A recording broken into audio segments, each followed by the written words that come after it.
Picture two very different restaurants. On one side, you have a high-volume fast food burger joint, built to serve hundreds of people an hour. On the other side, you have an ultra-premium sushi bar. It is quiet, deliberate, and a single chef makes every piece to order. Both of these businesses serve food to hungry customers, but behind the kitchen doors, the operational machines running these two establishments operate on completely opposite logic. This slider represents the core of a supply chain, the entire network of steps required to fulfill a customer's request. The fast food model lives on the left side. It is designed to minimize cost. The sushi model lives on the right. It is designed to prioritize speed and flexibility. To build either of these machines, you have a control board, and on this board, there are exactly 6 dials you can tune to shape how your supply chain behaves.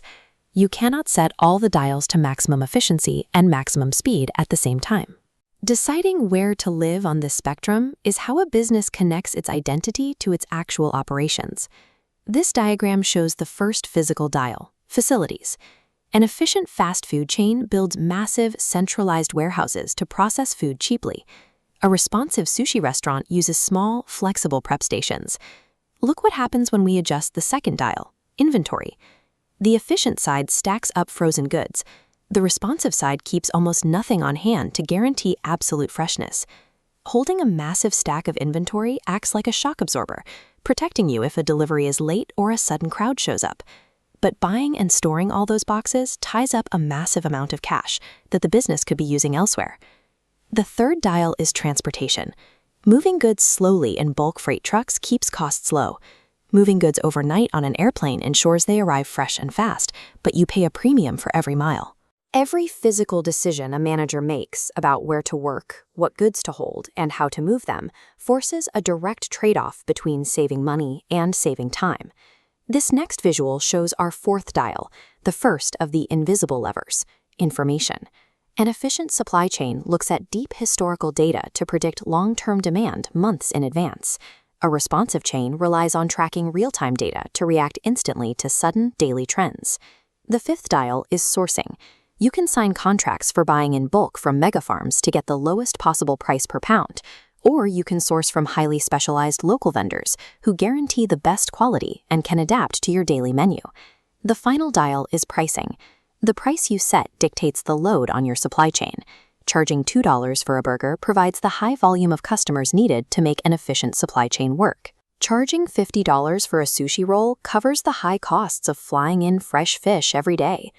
The final result of these decisions is the value left over after you subtract every cost it took to get the product to the customer. A supply chain is most effective when all 6 of its dials are deliberately pointed toward the exact same business goal. Imagine a fast food joint selling dollar menu burgers, but the operations manager decides to tune the sourcing and transportation dials to fly in premium, fresh tomatoes from overseas every single day. This control board shows what happens when you have a mismatched machine. It occurs when your operational design pulls in the exact opposite direction of how the company actually competes for customers. This is one of the most common and expensive errors in business. Our fast food joint is now paying the high costs of a responsive supply chain, but because they sell dollar burgers, they don't bring in enough money to pay for that speed. Even with a great product, a company can find itself paying for an expensive machine that doesn't actually help it reach its customers. These same 6 dials are the tools used by global companies to reach their customers. Take IKEA. They prioritize efficiency. By relying on flat pack inventory, massive regional facilities, and slow bulk shipping, they keep their operational costs low, allowing them to lead the market on price. This timeline highlights the difference when we look at Zara. They tuned their dials for responsiveness. By sourcing materials locally and using fast transportation, they can take a new clothing design from a paper sketch to a physical store shelf in just 3 weeks. IKEA and Zara both succeed because their internal dials match what their specific customers value most. Modern competition happens between these invisible networks.